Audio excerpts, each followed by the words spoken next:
everyone. We are going to watch Caleb Hammer again. This time he's being interviewed by CNN. And let's see what he's got to say about the things he's seeing in his show. And let's figure it out what we can say about his comments. If you like this video, like and subscribe. If you have any comments, put it in the comments below. Now let's get started watching Caleb.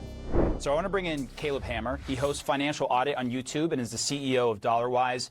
He's been described as a cross between Dave Ramsey and Jerry Springer. I'll let you fact check that, see how you feel on it. But when it comes to getting your personal finances in line, and you know, Caleb, you see these headlines about Americans struggling with their credit card debts, now $1.25 trillion according to the New York Federal Reserve Bank. What do you see people spending on that isn't quite working? Like, what are the biggest mistakes that you find people are making? Well, the reality is 40% of Americans right now can't even cover a $400 emergency. Yet, when I look into the data and I look into their spending on my show specifically, which are the people messing up, to be clear, but usually those people who can't afford that $400 emergency, they're still going into the gas station, grabbing an energy drink every day, stopping somewhere to eat multiple times a day, door dashing at a 90% premium to their house. Those conveniences that are small but really add up, the death of 1,000 cuts. That's it. That's exactly what I see. Everybody decides to go and pick up the cup of coffee, the $5, $6 cup of coffee every day, the additional lunch, the extra meals, the meals that they don't eat, and many times even sacrifice their health, which causes even more problems, more expenses. And it's the little things sometimes people do not realize are the biggest problems when it comes to your finances. Buying the little things. It's just $5. It's just $8. Add them up every day and see how many hundreds of dollars you're really putting out on things you don't really need. And sometimes messing up even your health. Is really hurting the household budget at the end of the day. And of course, they're putting them on credit cards, which have a close to average interest rate across the country of around 22%. And what I don't get is people with bankruptcies, people that are not paying them, they still get credit card offers. That's what I don't understand. We have a system that is like so wanting to give these credit cards, keeping people in debt. That is very sad to me. I've seen a few cases like that, and it's not fun because then credit cards are after them. They're getting sued. They don't have the money. Families suffer. Imagine that compounding on a monthly basis when you're still putting unnecessary spending on it. It just becomes an uncontrollable mess in the end. Most rule is if you can't pay your credit card at the end of the month in full, you should not be using it. And if you have to borrow money for special things, put it on a line of credit. That gives you a different interest rate, not a credit card. Like, everyone could be better with their personal habits. You know, I'm sure we could go through each of ours and find like, oh, well, why are you spending this much on this much on that? How much of this is compounded by some of the systemic issues that we're running into right now, like inflation, and especially since the COVID pandemic? Yeah, systemic issues certainly play an impact on everything. The thing to ask yourself in the end, and when I talk to people about their budgets, is can you control the systemic issues or not? You can go cast a vote and you can advocate for a position. Childcare, for example, it rivals now a college degree or a college tuition. And if you put two children together, it's more than the median cost of rent in any state in this country. These are systemic issues. But in the end, what you do have control over on a daily basis is where you choose to spend your money, whether or not you get that 2-bedroom if you don't need it.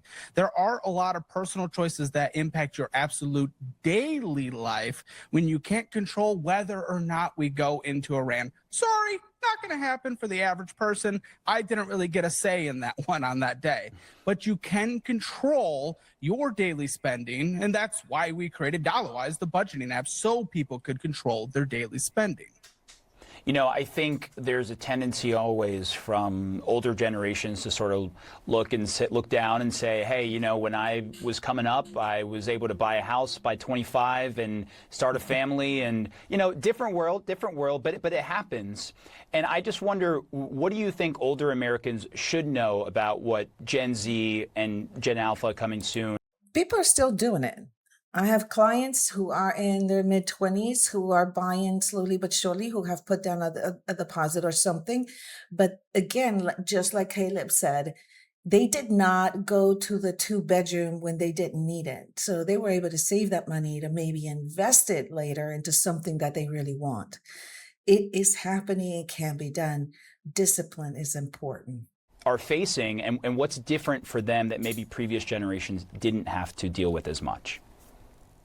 Yeah, there's a couple things the older generations get right and a couple things they get wrong. The reality is, to get Our parents' generation, when we came about, we said the same thing. It was much harder. So every generation is always saying that the last generation had it easier, but we said that probably about our parents. We just need to adjust to the circumstances, see things the way they are, be a little bit more careful on what we spend, and be realistic about how much money we make. That's the biggest problem. in the median price home, the household has to make $120,000 in this country. Some spots are going to be higher, some are lower, but that is the median. That is double.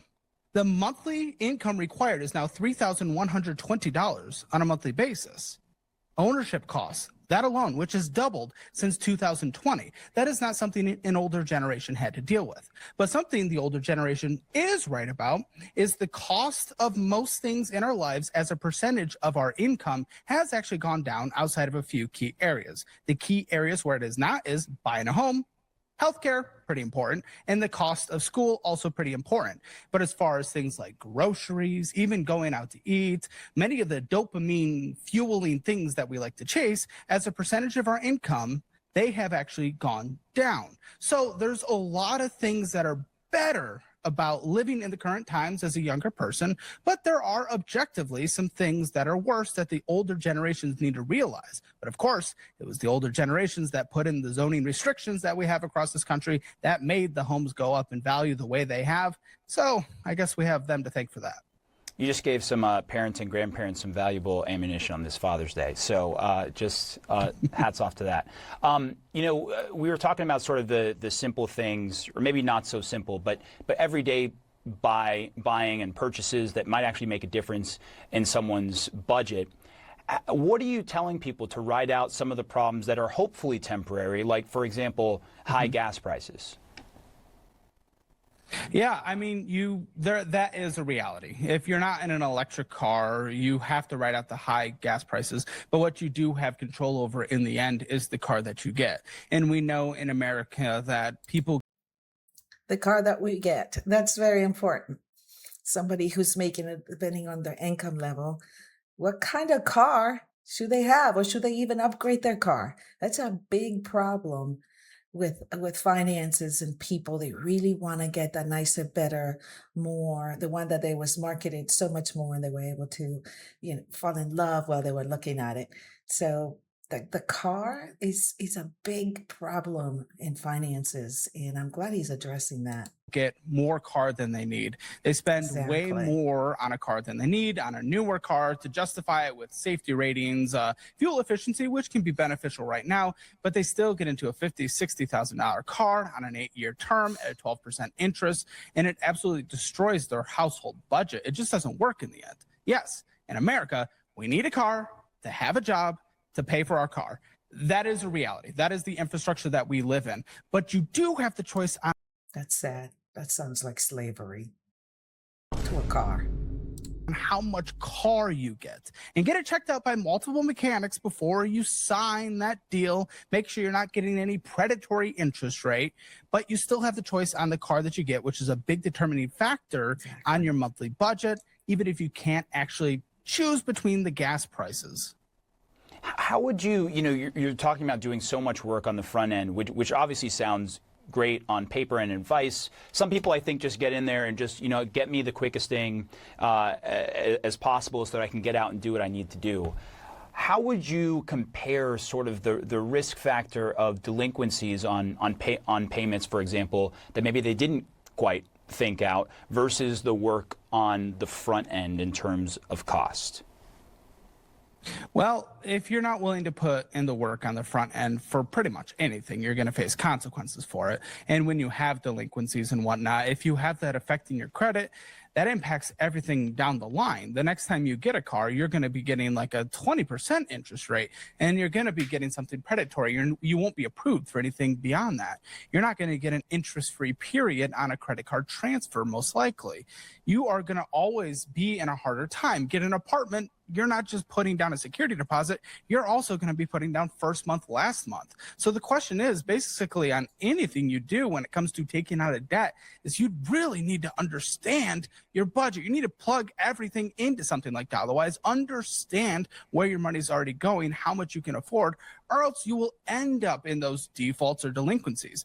But before you ever miss a payment or allow it to actually go there, make sure you call your creditor first. There are many options, even on that vehicle like we were talking about. They can take that payment and put it on the end, and they'll do that for a few of them. They will before they come and repo your car because they.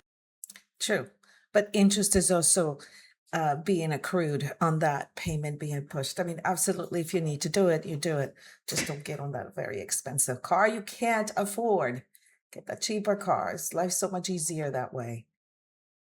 Actually make more money in the end. That's just more time for interest to accrue. Even on credit cards, they'll put you on a lower interest payment, lower payment plan as well for a while. They want their money. If you default, they sell it for pennies on the dollars. Many of them will work. They will work with you, but you have to call them first. Caleb Hammer, host of Financial Audit on YouTube, CEO of DollarWise. Good to see you. Thanks for being here. And if you watch his YouTube, this was the least direct, most calm version of the conversation that I think I've seen you have. But I appreciate. That's very true. It was very nice not to see him or hear him cursing at someone. I really like what Caleb had to say about the cars and how people get invested into these much more expensive cars that they can afford, or just simply they have an old car they've paid for and now they want the next best car. My biggest issue with a lot of these car buying situations that do put people in a lot of financial problems is when they go buy their car, they talk about what their monthly payment is going to be and how much they can afford. And a lot of times they are buying into a car that they really can't afford. It's more like, how much is this car costing me? Not the $300 or $500. I don't think there's a $300 payment these days, but $500 payment. Can I really afford this? How do I do I need a used car? They try to put you on monthly payments that you can afford, but you're not really looking at the interest rate you're getting and the actual total cost of the car. Start with the total cost of the car. I hope you liked this video. If you like this video, like and subscribe. Leave comments in the comments below, and we will see you next time.